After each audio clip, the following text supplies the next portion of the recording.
Lakas! Ang lalakas na ng alon! Ay!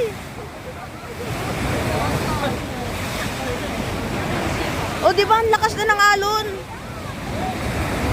Oh, wala, takot na yung mga gustong bumaba dyan. Ganyan sa akin kanina eh. Oo. Mababasa ka talaga eh. Yun nga ang main attraction eh, yung alon eh. Kaya nga eh. Tinan mo, di ba,